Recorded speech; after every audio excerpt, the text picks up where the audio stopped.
эгер бул кылсам мен эмне мындан кем деп ойлондум. Апам үйдөн бир аз истерика болуп барбайсың деп. Потому что он все решал, он все знал уже. Кайра кайтабыз деген ойлор барбы? Европага, балким Америкага? Айлана чөйрөмдө балдардын ушу мага айткан сөздөрү ушу жүрөккө так калтырган да. Ал жактагы табышыңыздар жакшы белечи?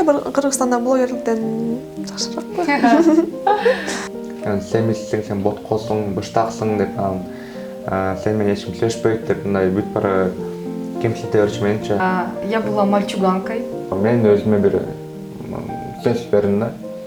Мен ушундай кылам, ошону бүт бара айтып аткандар кийин өкүнгөндөй кылам депчи. Сон. Анткени сүйлөгөндө менде боковой сигматизм деген оорум бар. Жаккан жок мага ушундай кылганчы, кийин менин жанымда күлүп мага чай куюп берет.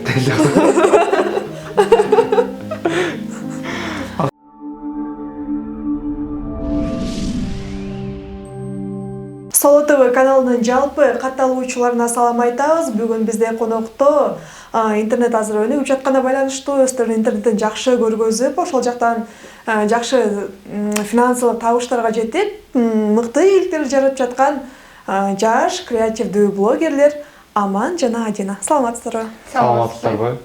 Кандайсыздар? Жакшы. Кандай жаңылыктар бар? Азыр эле Алматыдан келатканыңыздарды көрүп калдык. Эмнеге барып калдыңыздар? Эртең менен 5те келдик. Тууралуу эле ушу интервью берели деп келдик да ушул жерге. Ал жакка эмне алып барып калдыңыздар? Биздин таксиден фильмибиз ушу Алматыда коюлуп аткан да. Ошого колдоп барып келгенбиз. Закрытый показ. Блогерликке өтө эле кандай болуп келип калдыңыздар блогерликке? Эмне болду эле? Сиз баштасаңыз керек биринчи. Мен баштайм. Меники такыр күтүлбөгөн жерден башталып кетти. Карантин келип, ошо карантин убагында кылаарга иш жок, элдин баары интернеттен, анан кийин интернет аркылуу элдерге эмоция бергим келип кетти.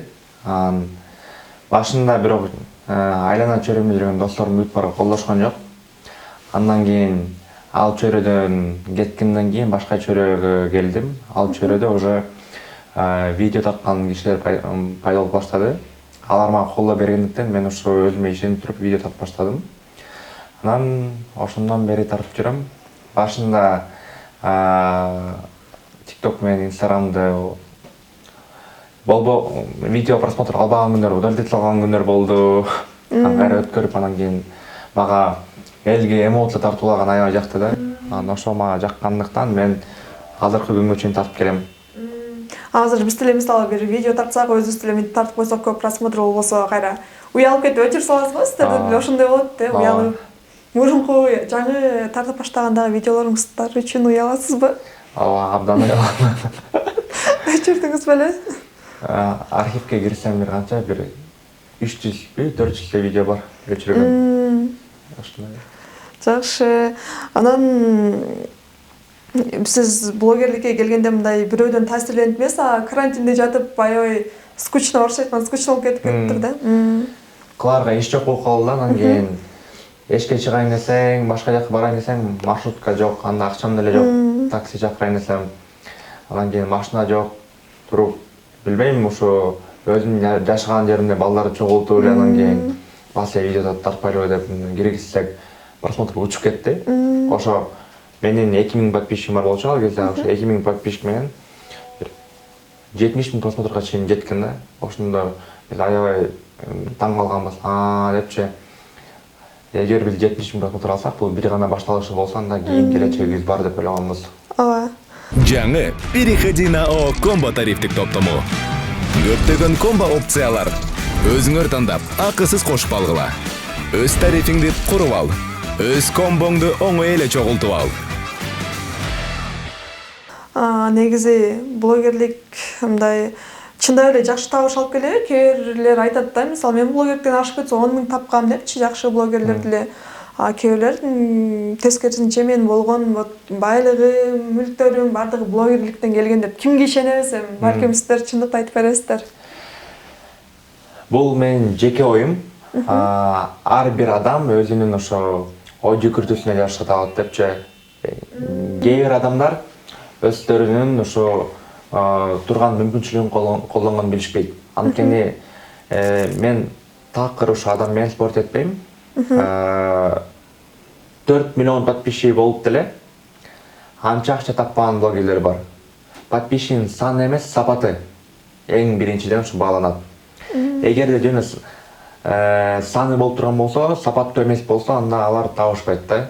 Анан кийин сапаты болгон болсо, ошо сапаты аркылуу ал биздин ушу Кыргызстандын бизнесине таасир этип туруп, анан кийин ошо аркылуу акча табышат. Анткени биздин блогерлер ушу экиге бөлүнүшөт, кээ бирөөнүн ушу подписчиги көп, бирок акча таппайт. Кээ бирөөнүн аз анан көп табат. Мисалы, менде бир таанышым бар, атын айтпай эле коеюн.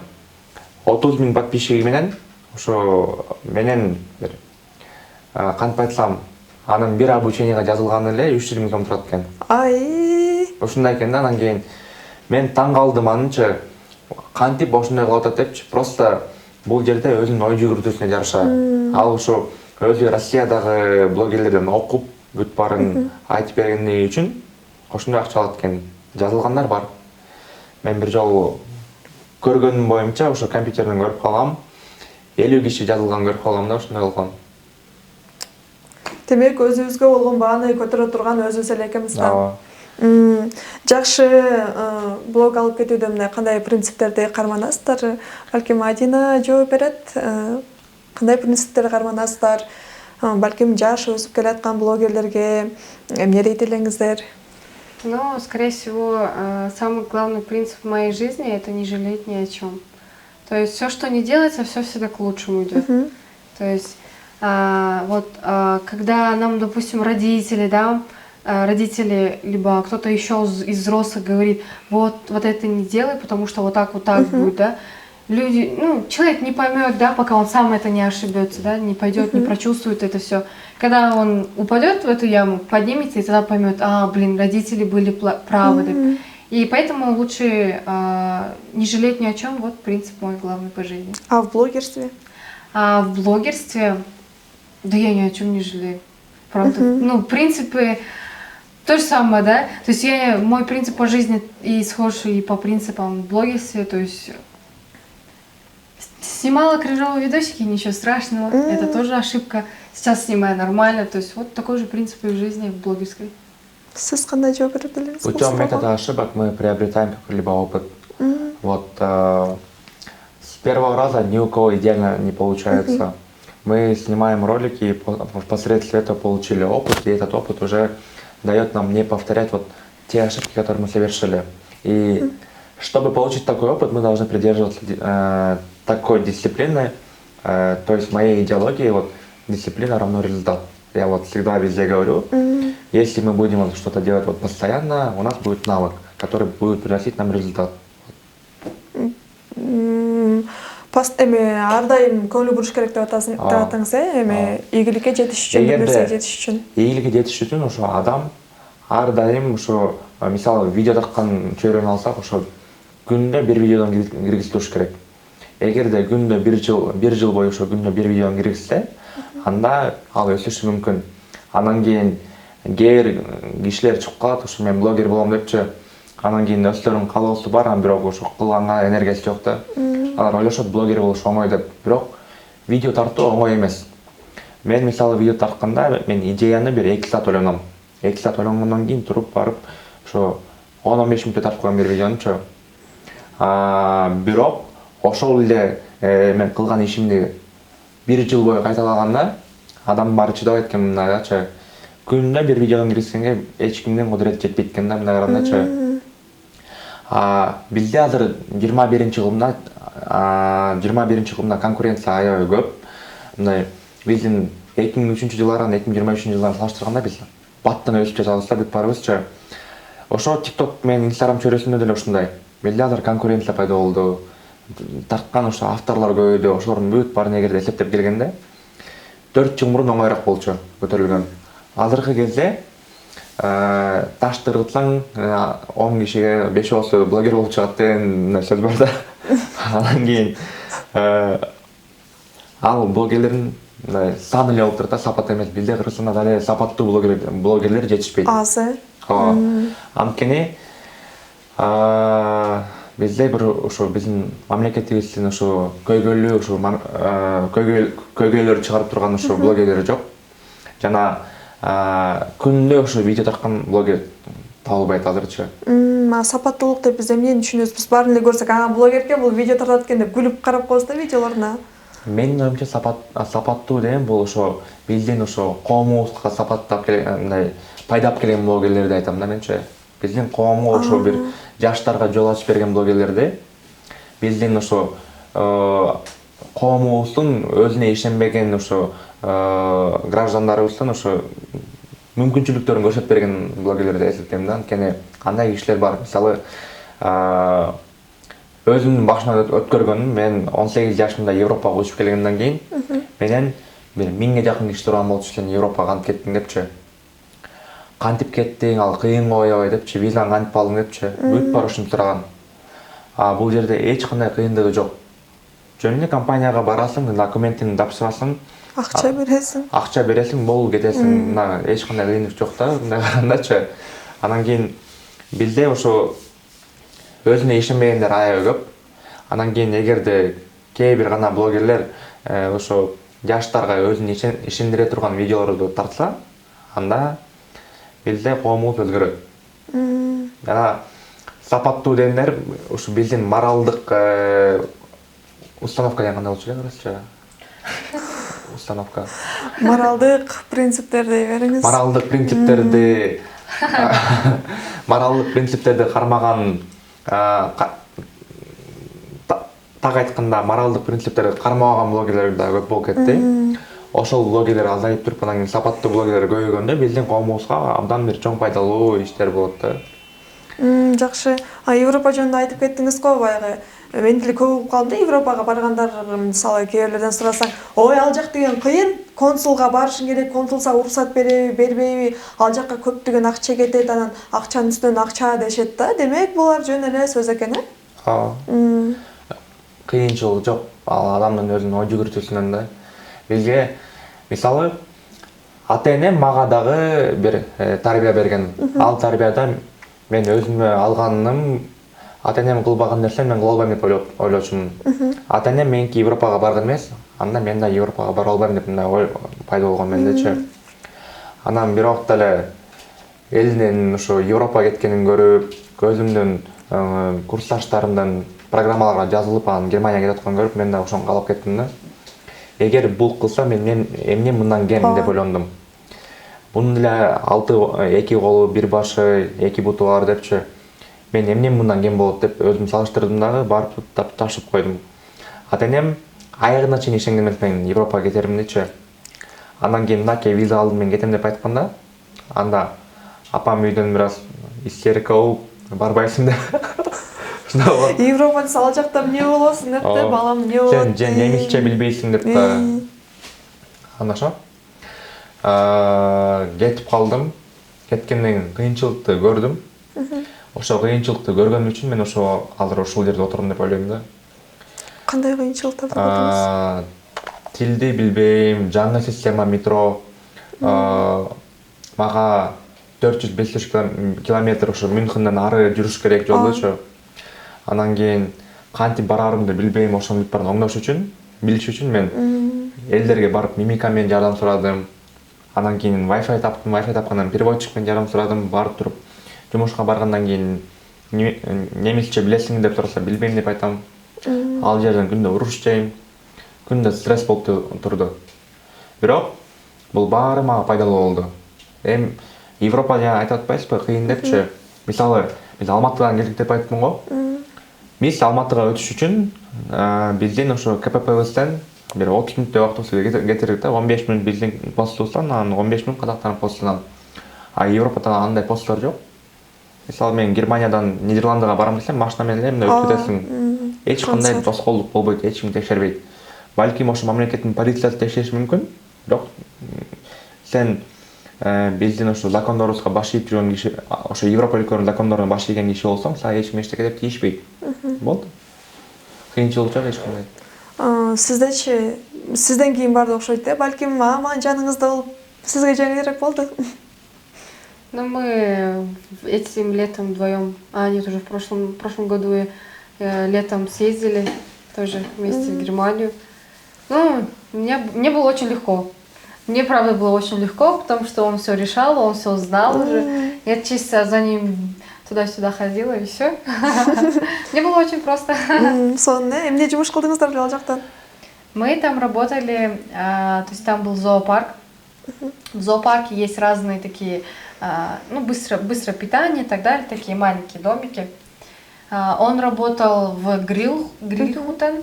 Это там сосиски жарят, там и так далее. Хот-дог, да, по-моему, было? Да, вот хот-дог был у него. А у меня фиш-хутен. Я чисто рыбу жарила там. Вот. Ну так и работали.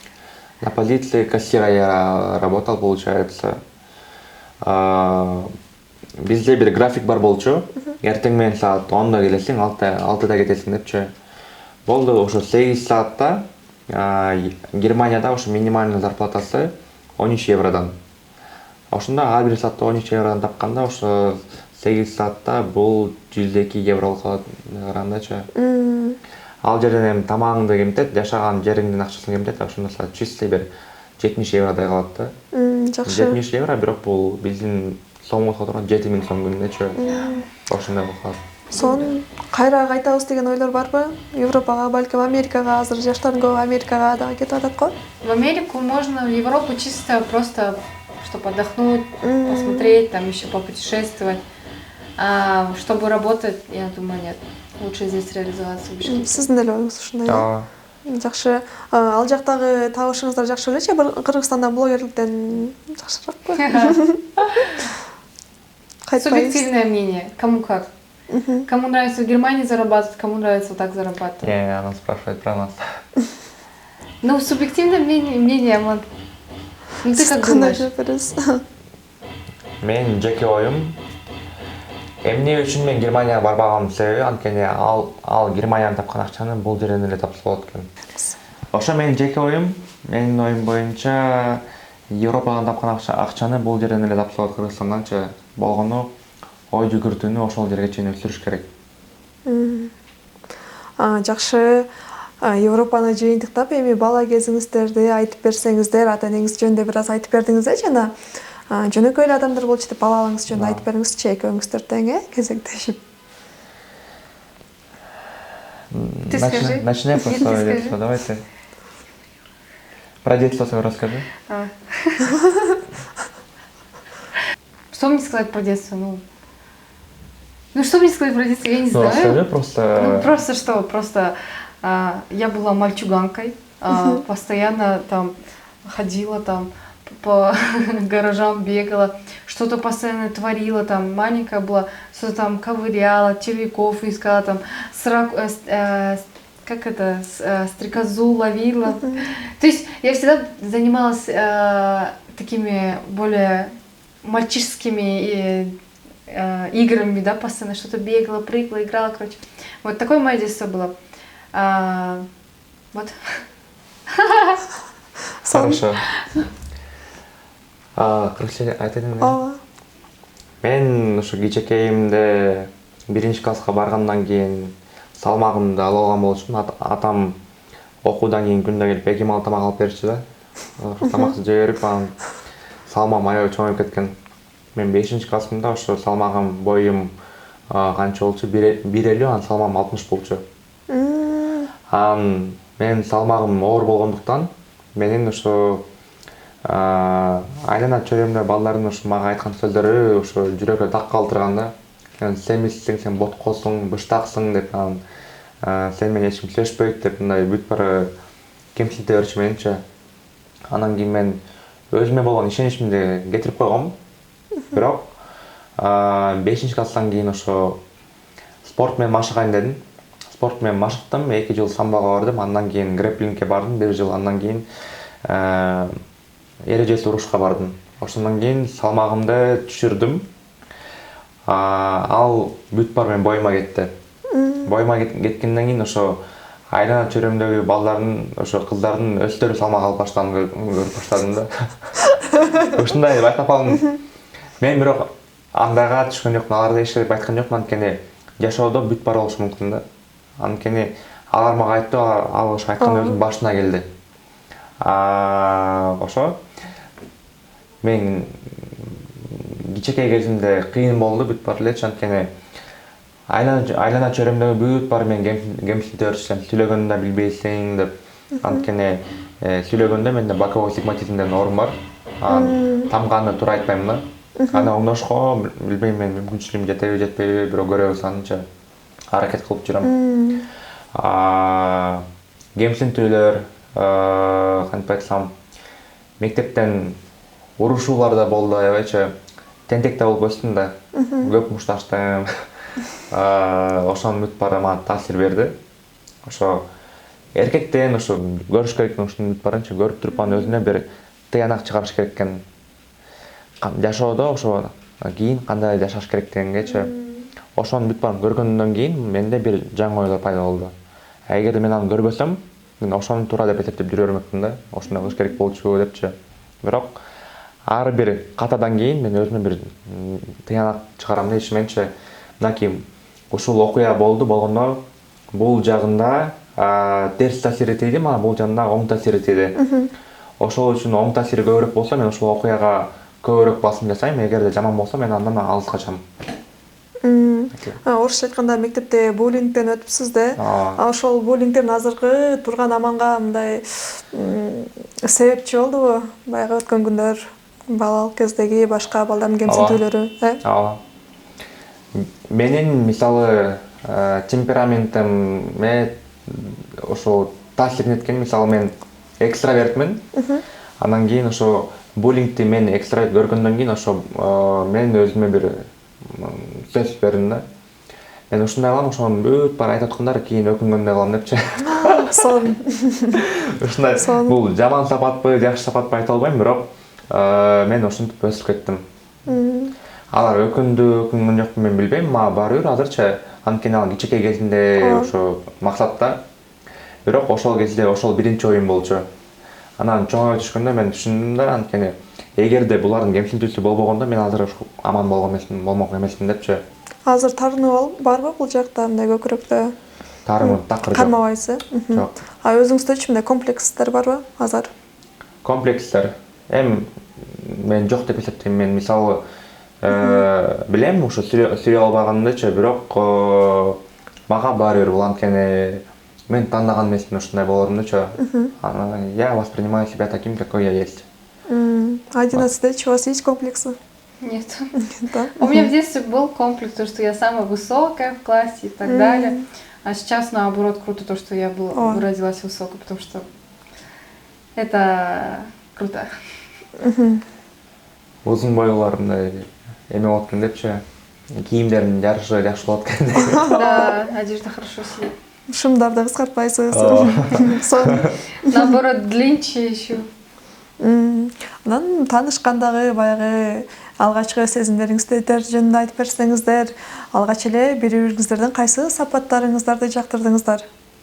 Мага биринчи Адинаны көрүнгөндө, Адина мага жаккан эмес да. Башындачы биринчи жолу көргөндө мындай бул өтүп баратканда мен бир взгляды бар, опаснычы монтип карайт да. Ошентип мен жаман көз менен карап өтүп кетти да менимче. Мен монтип карап, мен да муну жаман көрүп калдым да, ошондойчу.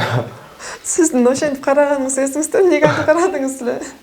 Я его даже не заметила. Не помните? Я, может быть, просто там куда-то смотрела в другую сторону. Просто когда у меня нет эмоций на лице, сразу, типа, я становлюсь слишком какой-то стервозной, да. А просто если мне постоянно надо улыбаться, значит. Анан кийин өтүп баратыр. Монтип туруп анан кийин монтип өтүп кетти, көзүм сүзүпчү. Менин жиним келип калды ошогочу. Анан кийин ичимен билбейм, могу кыз меники болот деп мындай өзүм айтып койдум да. Жаман көрүп калдыңыз, бирок бул кыз меники болот, жаккан жок мага ушундай кылганчы. Кийин менин жанымда күлүп мага чай куюп берет дейт. Ушундай болот дедим, анан кийин экөөбүз сүйлөшүп жүрдүк. Дос катары башында. Бири-бирибизди жакшы тааныгандан кийин мен туура эмес ой жүгүртүү кылганымды билдим, анткени бунун бетинин физикасы бул күлбөгөндө чындыгында бунун взгляды мындай опасный көрүнөт экен. Жактырбагандай. Анан кийин бул күлүп бул менен сөйлөшкөндө такыр башкача адам экенин билдим да, ошондойчу. Депчи, значит, туура эле тандап турдум деп ойлодум да. Анан кийин экөөбүз сүйлөшүп жүрөбүз. Бул билбейт, мага жагарынчы. Мен да айтпайм бугачы, такыр эч кимге айтпайм. Анан кейін бул мени бир жумушка чакырып калды. Аман пойдем вместе работать деп, анан кейін экөөбүз чогуу иштеп жүрдүк. Бунун машинасы бар алып келсечи, мен үйү менен эртең менен алып кетет, кайра кечинде таштап коет ушундай болупту. Анан кейін экөөбүз ушуну бир ай иштешип жүрөбүз. Анан бир убакта билбейм, мындай экөөбүз бири-бирибизге мындай байланып калганыбызды билдик да, үрөчү. Мен мындан кете албайм, бул менден кете албайт да. Экөөбүз жок болуп калсак эле, мындай ичибизде бир пустота болгондой эле сезилди. Анан кейін давай рассказывай дальше. На тот момент, когда мы поняли то, что друг другу нравимся, как Аман ранее говорил, то, что да, какая-то пустота, нехватка любви, нехватка человека, да, было такое чувство. Было 26 декабря, я была на день рождения у своей подруги. Он выкладывает сторис, задайте мне вопросы, да. Я такая, окей. Пишу ему на этот, задайте мне вопрос, пишу, ты меня любишь, да? Я вам примерно через сколько там, не помню, через сколько он мне ответил, но, по-моему, сразу ответил. 15 минут. Сразу ответил, потом написал, что ты сказала там, блин, я уже забыла. Ты уже знаешь, да. Ты же знаешь, да. Я такая, нет, Ама, надо говорить сейчас, да или нет, сейчас все решится, да. Нет, я не буду говорить, ты уже сама знаешь, да. Ну, потом, короче, я говорю, да, говори, нет, да или нет. Он такой, ну да, я говорю, окей, мы встречаемся, да. И тогда мы начали с ним встречаться. Биринчи кадам, демек, сиз тараптан болуп калабы? То есть, получается, да. Один тараптан болгон. То есть, я начала эти отношения. Аман айтып атпайбы, мен мурда жакшы көрүп жүрчүмүн, бирок айтпачымын депчи. Сиз сезчүңүз беле? Я начала замечать это тогда, когда мы начали вместе работать и вместе проводить время. Тогда я начала замечать то, что он вот так хорошо относится. Я, знаете, когда начала понимать, я ездила на тот момент на машине, была зима, было прохладно, холодно, да. Мы поехали к его маме на работу, и он ушел. Я его подождала, когда он вернулся с работы и принес с маминой работы и принес мне носки. А я его не просила даже. Он такой смотрит, просто я, на, у тебя носки, я думаю, у тебя ноги типа замерзли, да? Хотя я ему даже не говорила. И тогда, блин, вот это вот что-то не то, надо. Да? Вот это то, что надо мне. Анан сиздер ортодо бир уруштар да болду окшойт, сиздерде карап калчу эле. Анан ортодогу мамилени сактап калыш үчүн эмне кылыш керек экен? Эмнеге көңүл буруп, эмнеге басым жасап дегендей. Разговаривай. Мен жеке оюм боюнча эркек киши деген ошо аял кишинин сүйлөгөн сөздөрдүн баарына көңүл бура берсе, да туура эмес экен, көрсөчү. Аял киши эркек кишиге караганда эмоционалдуу болот экен. Анан кийин аял кишинин гормондору көбүрөөк болот, анан кийин бизде болуп сабырдуулук мындай азыраак экен да. Анан бизде уруштарда башында мен ажынам менен акыя айтышып мындай урушуп жүрдүм бул мен үчүн. Эмнеге меники туура эмес депчи. Анан кийин акыры жок, мен түшүндүм ушу аял киши дайыма туура айтат экен. Да? Хорошо? Тут вопрос был в том, что как решать ссоры. Ну, смотрите, честно сказать, мы с Аманом уже 2 года строим отношения. Я не скажу, что я не скажу, что мы прям не ссоримся, да, все у нас идеально, нет. Мы также разговариваем, общаемся, выстраиваем свои правила, он говорит свои правила. То есть мы уже прошли тот момент, когда был цветочно-букетный период, все было идеально, нам все нравилось, так. Потом перенасыщение и перешли вот к тому этапу, когда вот начались именно те ссоры, да, то есть там мне его минусы не нравятся, ему мои минусы не нравятся. То есть сейчас мы на том этапе, когда мы начали принимать, я принимаю его какие-то минусы, да, и он принимает мои минусы, да. То есть идеальных людей нет, и только вот если человек любит, то человек подстроится под другого человека. Вот. Жакшы. Анан 2 жылдан бери сүйлөшүп жүрөсүздөр, чет мамлекеттерге чогуу барып, чогуу келип, Европага чейин чогуу барып келдиңиздер. Анан бул эки жаш эмнеге үйлөнбөй жүрөт деген суроо пайда болот Я не экен. знаю, это вопрос к нему. Байкем 8-июнда экинчи жолу айтадан үйлөнөт, ошондон кийин максат коюп калуу. Байкеңизге орун берип атасыз да, кезек менен. С 8 июня Улуу считайте, да? Жакшы. Акыркы суроолордун бири болсун, баягы соц тармактардан сиздерди жаңылыктар порталынан көрүп калдык. Эмнеге кыргызча сүйлөбөйт жаштар деген? Биринчиден бул суроого мындай жооп берем. Эгерде мен кыргызча тартып видео чыгарсам, мени 6 миллион эле киши түшүнөт. Эгерде орусча тартып чыгарсам, мени 18 миллион киши түшүнөт. 18 миллиондон көп, мындай бүткүл СНГ казактар, там кыргыздар, өзбектер, тажиктер, орустар, украиндер, Азербайжан, там армен бүт бар түшүнөт экен. Анан кийин мен өзүмдүн ушу финансылык жагымды карадым. Мага 6 миллион киши акча көп алып келеби, же бүткүл СНГден акча көбүрөөк келеби депчи. Ошол жагынан ойлонгондо орусча тартууну мен өзүмө максат кылып коюп койдум. Анткени эгерде мен кыргызча эле тартканда ошо биздин рыноктон ары чыга албай калмакмын.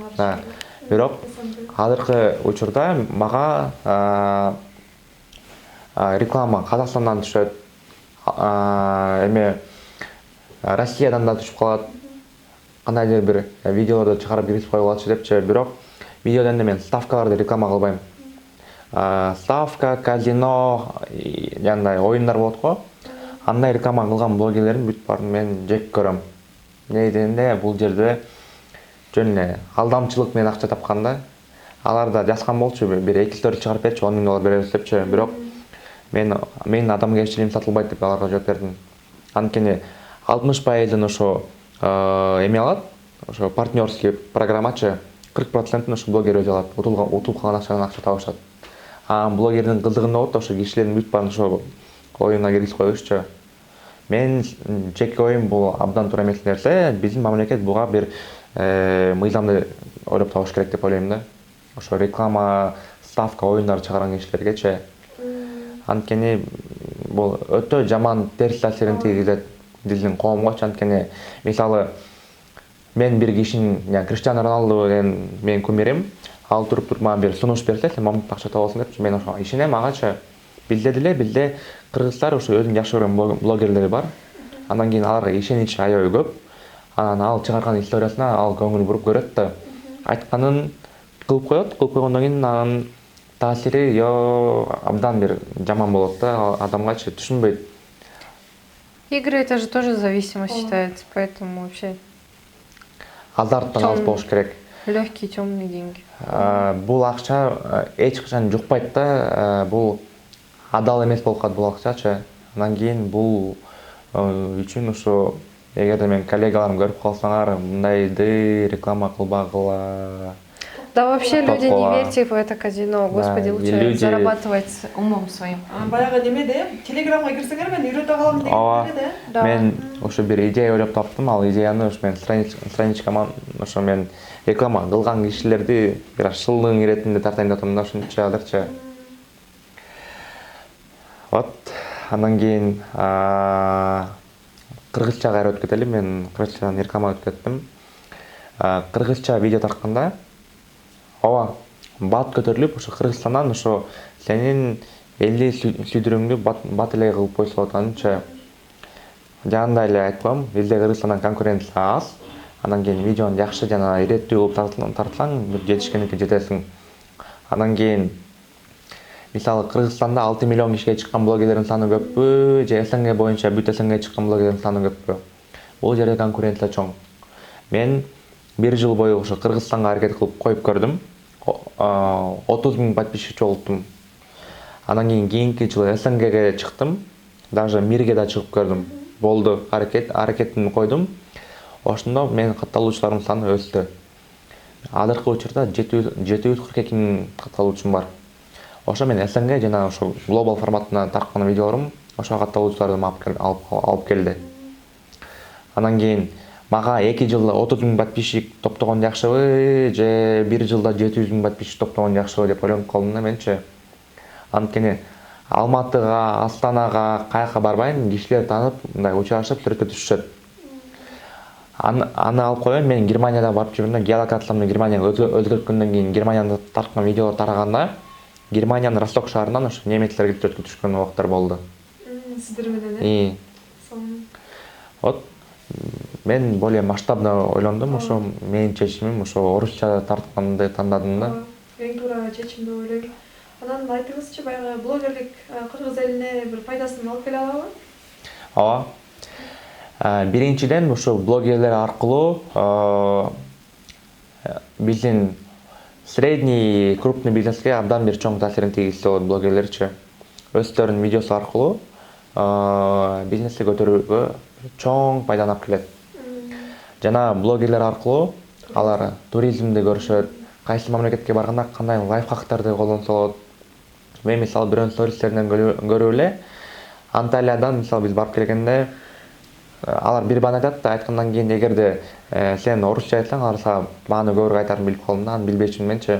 Бир блогер айтып берди, соодалашып анан кийин түшүрсөң түшүрүп берет депчи. Анан бир сүрөттөрдү мага $50 деп айтып атпайбы магачы.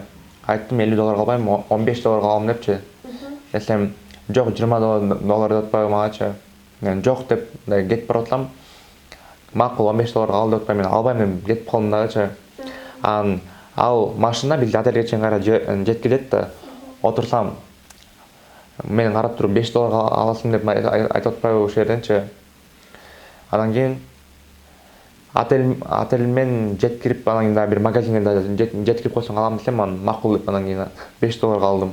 Башында $50 деп айттым, анан аягында $5 алып койгондо мен түшүндүм, эгерде мен тигинин сторисин көрбөгөнүмдө мен $45 балким эконом кылбайт болушумун депчи.